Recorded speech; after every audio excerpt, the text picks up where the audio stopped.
Good evening. स्वागत है आपका एक बार फिर से एक नए वीडियो में। आज की डेट है 19 अगस्त और ये द हिंदू का एक एडिटोरियल है जिसके जरिए हम अपनी इंग्लिश को इम्प्रूव करेंगे। उम्मीद है सेशन आपको समझ में आएगा। तो चलिए स्टार्ट करते हैं इस एडिटोरियल को रीड करना। Beyond America, it means America से परे, यानी अमेरिका से हट करके किसके बारे में बात कर रहा है।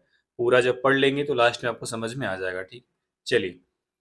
Arab states can no longer depend on the US for their security needs। यानी अरब स्टेट्स, यानी जो अरब के राज्य हैं, अरब देश हैं, राज्य नहीं, यहाँ पे देश से मतलब है अरब देश, कैन नो लॉन्गर डिपेंड, अब और डिपेंड नहीं रह सकते, ऑन द यूएस, यूएस पर, फॉर देयर सिक्योरिटी नीड्स, अपनी सुरक्षा की ज़रूरतों के लिए। यानी अरब देश अपनी सुरक्षा की ज़रूरतों के लिए यूएस पर और ज़्यादा निर्भर नहीं रह सकते। क्लियर है? नो लॉन्गर मतलब और ज़्यादा, नीड्स मतलब यहाँ पे क्या है, आवश्यकता, ज़रूरत। ये क्या है, देयर पजेसिव एडजेक्टिव, उसका क्या है, नाउन है। ठीक है। हार जो प्रीपोजिशन है इसका भी ऑब्जेक्ट क्या है, नीड्स वर्ड। जो प्रीपोजिशन का ऑब्जेक्ट होता है वो एक वर्ड होता है जो कि नाउन होता है। ठीक है, वहां पे अगर देखा जाए तो यहाँ पे क्या है, नीड्स है। क्लियर है? तो चलिए स्टार्ट करते हैं इसको, पहले सेंटेंस को पढ़ना। अगर आप चैनल पे पहली बार आए हैं और वीडियो पसंद आएगी तो आप वीडियो को लाइक करिए, कमेंट करिएगा और सब्सक्राइब करिएगा चैनल को। तो चलिए स्टार्ट करते हैं। डोनाल्ड ट्रम्प्स थ्रेट, यानी डोनाल्ड ट्रंप की धमकी, टू बॉम्ब ओमान, ओमान पर बमबारी करने की। बॉम्ब यहाँ पे वर्ब है, टू प्लस V1 इन्फिनिटिव, यानी ओमान पर बमबारी करने की डोनाल्ड ट्रंप की धमकी। अब ओमान के बारे में यहाँ से लेके यहाँ तक थोड़ी सी इंफॉर्मेशन दी है। कौन सा Oman? A long standing American ally in the Persian gulf. कह रहा है एक लंबे समय से, ये जो लॉन्ग स्टैंडिंग है इसका मतलब है लंबे समय से, अमेरिकन का, अमेरिका का सहयोगी रहा है in the Persian gulf, Persian gulf में। सिर्फ ये ओमान के बारे में इतनी इंफॉर्मेशन दी थी कि ओमान लंबे समय से अमेरिका का पर्सियन गल्फ में एलाई रहा है, सहयोगी दल रहा है। ठीक है। रिफ्लेक्ट्स दर्शाता है, दिखाता है। अभी जो रिफ्लेक्ट्स वर्ब आई है इसका सब्जेक्ट यहाँ अपोस्ट्रोफियस के बाद जो थ्रेट वर्ड आया है, नाउन है, ये इसका सब्जेक्ट है। यानी threats, Donald Trump's threat reflects, यानी डोनाल्ड ट्रम्प की धमकी दिखाती है। कौन सी धमकी? ओमान पर बमबारी करने की। बोथ, दो चीज दिखाती है। कौन कौन? हिज एडमिनिस्ट्रेशंस डिपेनिंग फ्रस्ट्रेशन, यानी उनके प्रशासन की डिपेनिंग, यानी गहरी होती हुई, बढ़ती हुई, फ्रस्ट्रेशन निराशा, विद द वार युद्ध से, अगेंस्ट ईरान, ईरान के, यानी ईरान से युद्ध में उनके प्रशासन की बढ़ती हुई निराशा को दिखाता है। एंड, और क्या दिखाता है? वाशिंगटन्स डिक्लाइनिंग इन्फ्लुएंस, और वाशिंगटन का घटता हुआ प्रभाव इन द रीजन, क्षेत्र में, और वाशिंगटन का उस क्षेत्र में घटता हुआ प्रभाव दिखाता है। क्लियर है? आपको कई बार बताया हूँ कि अपोस्ट्रोफियस के बाद जो नाउन आता है वो मेन होता है। जैसे अपोस्ट्रोफियस के बाद यहाँ पे थ्रेट आया, तो थ्रेट तो सिंगल था, कोई दिक्कत नहीं। लेकिन यहाँ पे जो एडमिनिस्ट्रेशंस के बाद आया है, डिपेनिंग फ्रस्ट्रेशन, फ्रस्ट्रेशन यहाँ पे नाउन है, डिपेनिंग एडजेक्टिव की तरह काम कर रहा है।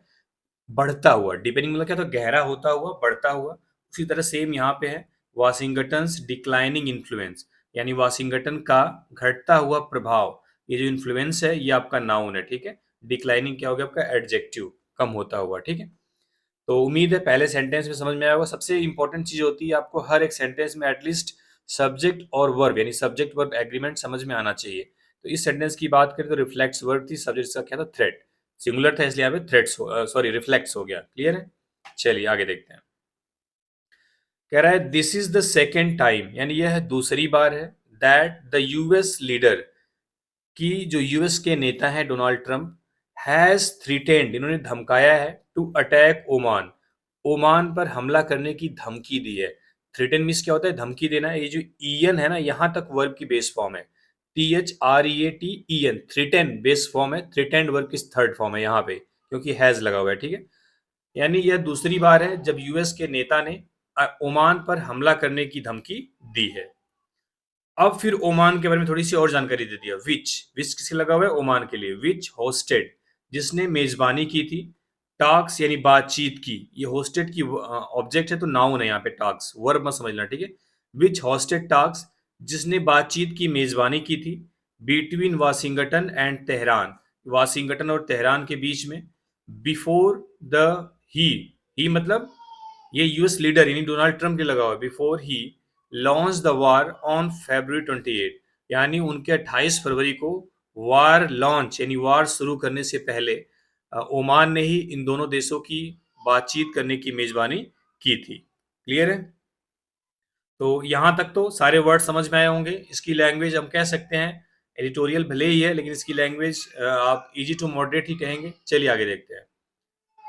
व्हेन, जब mister Trump Trump back down, यानी जब मिस्टर ट्रंप बैक डाउन मतलब मुकर जाना, बैक डाउन मीन्स क्या होता है? मुकर जाना, वादे से हट जाना, पीछे हट जाना। ठीक है, कह रहा है जब मिस्टर ट्रंप पीछे हट गए फ्रॉम अ थ्रेटेंड एस्केलेशन, यानी एक धमकी भरे एस्केलेशन मतलब किसी चीज को बढ़ाना। एस्केलेशन मीन्स क्या होता है? किसी चीज की स्पीड को बढ़ाना। यहाँ पे बमबारी की बात की जा रही है, हमले की बात कह रही है।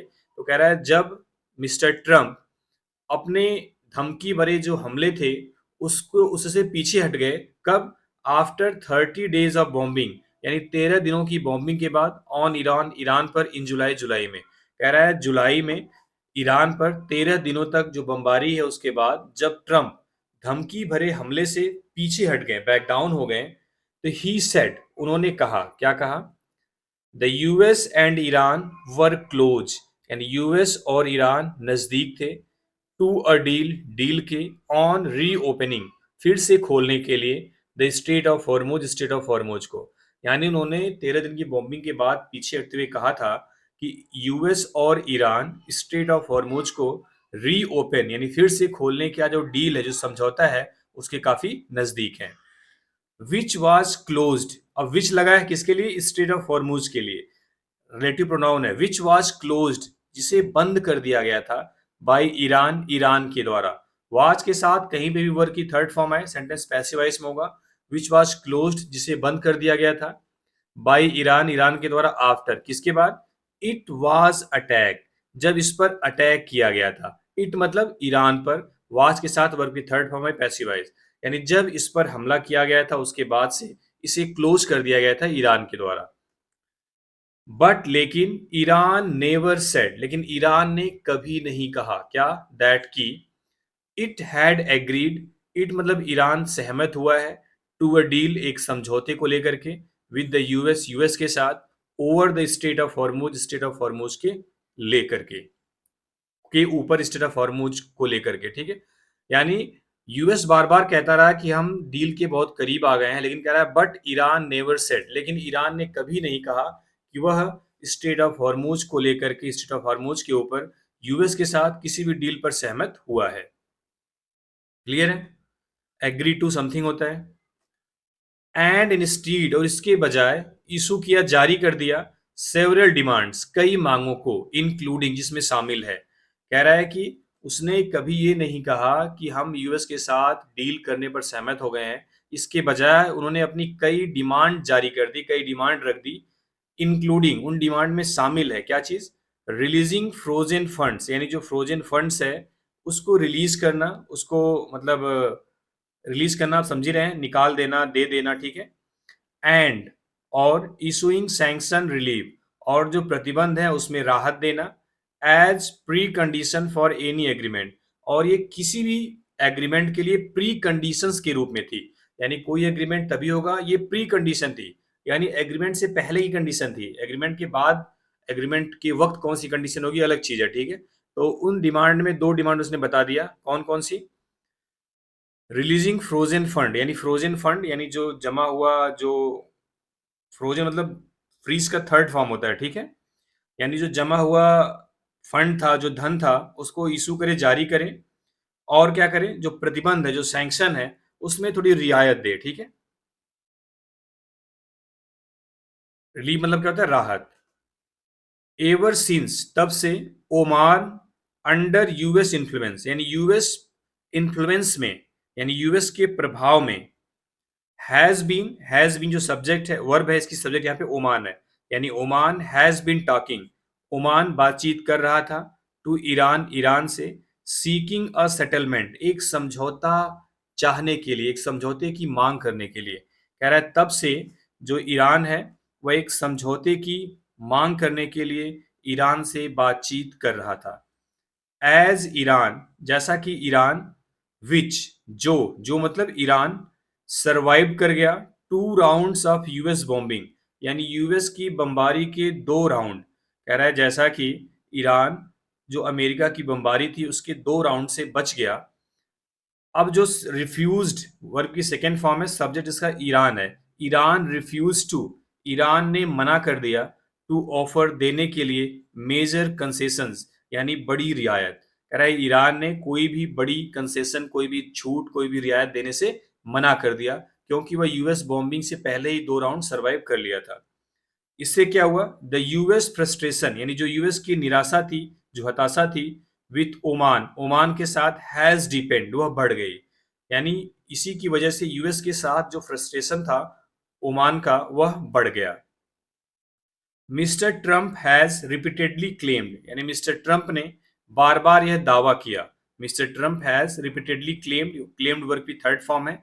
ये जो रिपीटेडली क्या हो गया आपका, एडवर्ब हो गया। क्लेम को बता रहा है कि बार बार क्लेम किया, बार बार दावा किया। कह रहा है मिस्टर ट्रंप ने बार बार दावा किया दैट की state of Hormuz was open, यानी स्टेट ऑफ हॉर्मूज ओपन था, खुला है।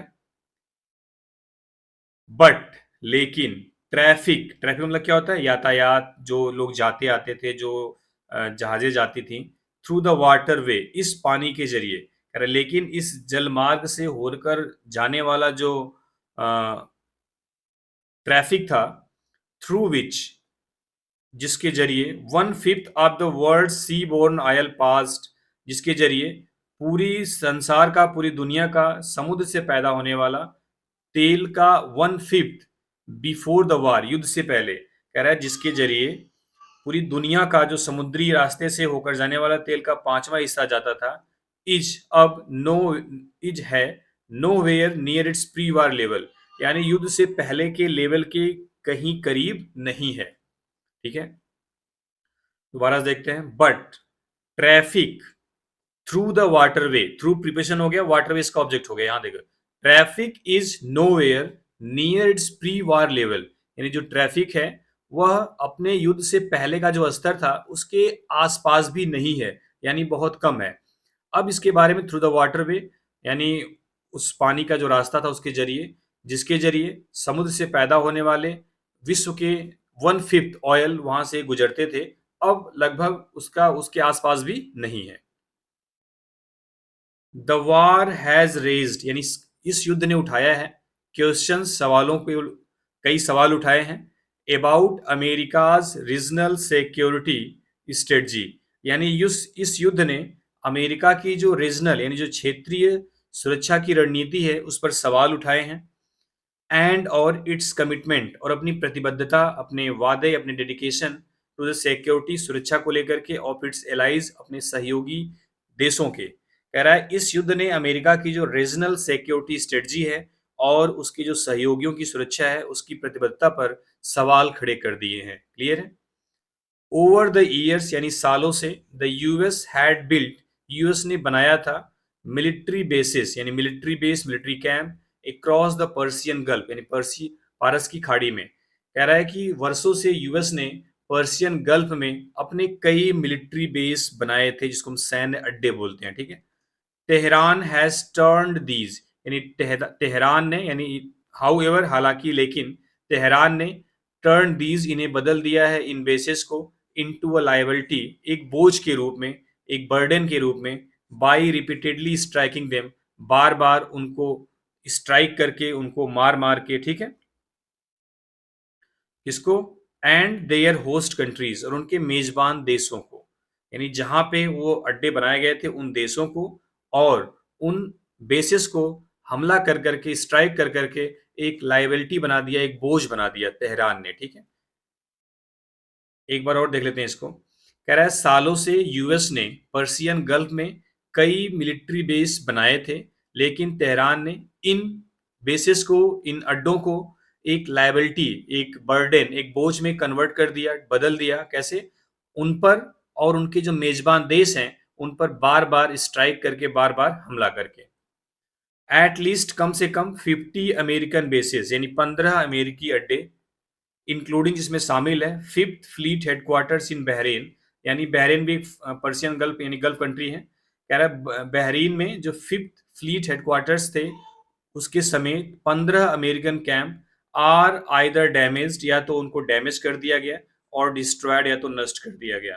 कह रहा है कि जो बहरीन में जो 5वां फ्लीट हेडक्वार्टर्स है उसके समेत 15 अमेरिकन बेसिस को या तो डैमेज कर दिया गया या तो उन्हें नष्ट कर दिया गया। डैमेज मतलब क्या था? नष्ट, क्षतिग्रस्त करना, ठीक है। which had substantially reduced the US strategic presence, which यानी ये जो डिस्ट्रॉय है, ये जो डिस्ट्रक्शन था, which had substantially जिसने काफी हद तक रिड्यूस कर दिया, कम कर दिया, द यूएस स्ट्रेटजिक प्रेजेंस यानी यूएस की जो रणनीतिक प्रेजेंस थी उसको काफी हद तक कम कर दिया, क्योंकि जो गल्फ कंट्रीज में यूएस के अमेरिकन बेसिस थे उन पर बहरीन ने हमला किया और लगभग 15, कम से कम 15 अमेरिकन बेसिस को डैमेज कर दिया तो डिस्ट्रॉय कर दिया। ये जो चीज है काफी हद तक सब्सटेंशियली मतलब काफी हद तक यूएस की जो स्ट्रेटजिक प्रेजेंस है उसको कम कर दिया। बट लेकिन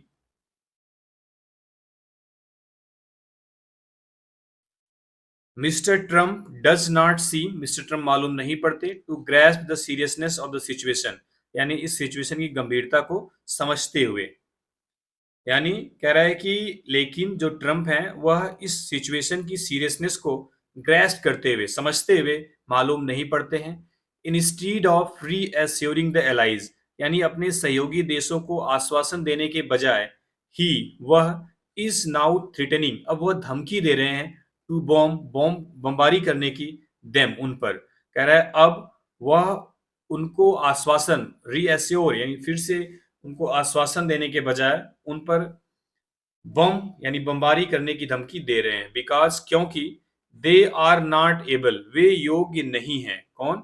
जो गल्फ कंट्री हैं, टू डिलीवर डिलीवर करने की, ऑन हिज पुश उनके प्रयासों का, for a face saving deal यानी लाश बचाने वाली समझौते का, विद ईरान ईरान के साथ। यानी यूएस को लग रहा था कि ईरान जो हमारे एलाई है, जो गल्फ कंट्रीज हैं, वह ईरान के साथ डील में उनका साथ देंगे। तो कह रहा है बट लेकिन बिकॉज क्योंकि they are not able to deliver, way on इस पुश यानी उनका जो प्रयास था डील का उसको डिलीवर उसको करने में वो सफल नहीं हो पा रहे हैं ईरान के साथ। इसको फेस सेविंग डील क्यों बोला? क्योंकि इससे अमेरिका की लाज बच सकती है, इसलिए बोला फेस सेविंग डील। ठीक है, आगे देखते हैं। From day one of the war यानी युद्ध के पहले दिन से, हिज थ्रेट्स उनकी धमकियां, एंड रेटोरिक और उनकी जो बयानबाजियां हैं, थ्रेट्स यहाँ पे नाउन है, रेटोरिक भी नाउन है, ठीक है, हिज पजेसिव एडजेक्टिव है। हिज थ्रेट्स एंड रेटोरिक यानी उनके उनकी धमकियां और उनकी बयानबाजियां डिड लिटिल बहुत कम कर पाई हैं, to advance Australia strategic goal, sorry America strategic goal, America के जो रणनीतिक लक्ष्य है उसको एडवांस करने में, उसको बढ़ाने में, और डिटर ईरान या फिर ईरान को रोकने में।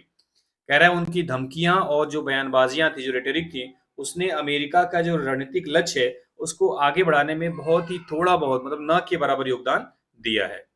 बट लेकिन मिस्टर ट्रम्प, जो मिस्टर ट्रम्प हैं, अब यहां से यहां तक मिस्टर ट्रम्प के बारे में बता रहा है, स्ट्रक डीप जो बहुत ही गहरा फंस चुके हैं, इन द पर्सियन स्टैंड यानी पारस के स्टैंड सैंड्स में। सैंड मीन्स क्या होता है? बालू होता है, सैंड मीन्स बालू, रेत, ठीक है, जो कि पर्सियन रेत में फंस चुके हैं। अपीयर्स मालूम पड़ते हैं, मिस्टर ट्रम्प अपीयर्स वर्ब यहाँ पे है, अनेबल टू चेंज टैक, टैक मतलब टैक्टिस। कह रहा है मिस्टर ट्रम्प अपनी जो टैक्टिस है उसको चेंज करने में अनेबल हैं, बिल्कुल असमर्थ हैं, ठीक है। Weather he acknowledge America's growing limitation in West Asia or not, countries in the region confront a new strategic reality। ठीक है, कह रहा वेदर चाहे ही एक्नॉलेज वह स्वीकार करें, अमेरिका की बढ़ती हुई लिमिटेशंस यानी सीमाएं, इन वेस्ट एशिया में आर नॉट या नहीं। कह रहा चाहे वे वेस्ट एशिया में अमेरिका की बढ़ती हुई जो लिमिटेशन है उसको माने या ना माने, कंट्रीज इन द रीजन यानी इस क्षेत्र के जो देश हैं, confront a new strategic reality, वह एक नई रणनीतिक वास्तविकता का सामना करना पड़ रहा है उनको। ठीक है, द फाउंडेशन जो आधारशिला है of the old security architecture have been second, यानी जो पुराना सुरक्षा का आर्किटेक्चर था, जो ढांचा था, उसका जो फाउंडेशन है, हैव बीन शेकन, वह बिल्कुल हिला हुआ है। ठीक है।